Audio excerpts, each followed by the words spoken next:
अध्यक्ष जी, मेरा सवाल बेसिक शिक्षा मंत्री जी से था कि क्या आप बताने की कृपा करेंगे कि हमारे जो प्राथमिक स्कूल हैं, ऐसे कितने स्कूल हैं जहाँ पे सिर्फ 1-2 कक्षाएं हैं और उनमें ही सारी क्लासेस चल रही हैं। तो उनका जवाब आया था कि जी हाँ, हमारे यहाँ 1-2 ही कक्षाओं में पूरी क्लासेस को चलाया जा रहा है। और ये जवाब स्वयं में ही जनता को बड़ा ठगा हुआ महसूस होता है अध्यक्ष जी। और साथ ही साथ शिक्षा की इतनी सारी बातें हुई और उसके बाद भी जब 1-2 कक्षाओं में ही सारी क्लासेस को चला रहे हैं, तो ये सरकार की तरफ से एक इस तरीके का भी प्रोजेक्शन है कि आप शिक्षा को लेके कितने जागरूक हैं। मैं आपके माध्यम से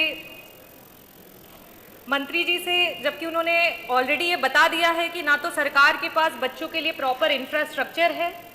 साथ ही साथ उनको सम्मानजनक तरीके से शिक्षा ग्रहण करने का अधिकार भी नहीं है।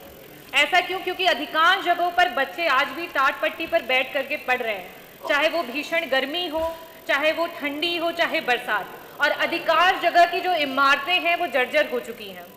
मैं माननीय मंत्री जी से ये पूछना चाहूँगी, क्योंकि मुझे डेटा उपलब्ध नहीं कराया गया है, सिर्फ जी हाँ बोल करके बताया गया है कि हमारे पास कम क्लासेस हैं और उन्हीं 1-2 क्लासेस में सारी की सारी क्लासेस को चलाया जाता है। तो मैं आपसे पूछना चाहूँगी कि क्या आपके पास प्रॉपर डेटा है कि हमारे पास प्रदेश में कुल कितने स्कूल्स हैं जहाँ पे हमारे पास जो इंफ्रास्ट्रक्चर है उसकी कमी है, 1-2 या 3 क्लासेस में ही पूरा का पूरा स्कूल है जिसको चलाया जा रहा है। साथ ही साथ मैं ये भी पूछना चाहूँगी कि कितने प्राथमिक विद्यालय हैं जिनके इमारतों की जो सिचुएशन है वो जर्जर हो चुकी है, उसका क्या डेटा आपके पास है और उसको आप कब तक ठीक करा देंगे? और जब तक आप उसे ठीक करा रहे हैं तब तक के लिए बच्चों के लिए क्या वैकल्पिक तौर पे कोई आपने सुविधा या कोई इंतजाम किया है? क्योंकि उन बच्चों का जो समय है जब तक आपकी इमारतों को बनाया जाएगा वो व्यर्थ होगा। और उसके साथ ही मैं ये भी पूछना चाहती हूँ कि आपके इंफ्रास्ट्रक्चर का क्या कोई मानक है जिस अनुसार से बेसिक जो आपके स्कूल्स हैं उनको बनाना चाहिए? तो अगर है तो उस अनुसार पे आप कब तक उत्तर प्रदेश के सारे, और मैं इस पे आदरणीय मंत्री जी से ये बोलना चाहूँगी कि अगर आप कह रहे हैं कि सारे पैरामीटर्स पे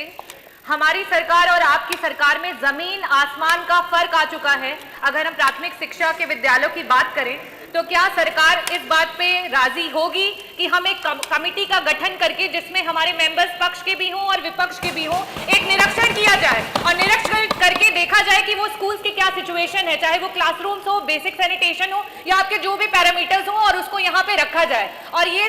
सिर्फ आलोचना का विषय नहीं है, ये एक बेटरमेंट की तरफ हमें लगता है कि सरकार को ये कदम आगे बढ़ाना चाहिए, एक कमेटी का गठन करना चाहिए। मैं माननीय मंत्री जी से चाहूंगी कि ये इसका उत्तर दें। साथ ही साथ जो भी अध्यापक हैं, जो टीचर्स हैं, जो तैनात हैं, उनको हेल्थ या मेडिकल फैसिलिटीज़ नहीं उपलब्ध हैं। तो मैं माननीय मंत्री जी से उसका भी अनुरोध करूंगी कि जिस तरीके से बाकी विभागों में टीचर्स को हेल्थ का इंश्योरेंस प्रोवाइड किया जाता है, यहाँ पे भी कैशलेस हेल्थ इंश्योरेंस की सुविधा को प्रोवाइड किया जाए। ये 2 क्वेश्चंस के आंसर टीचर्स के लिए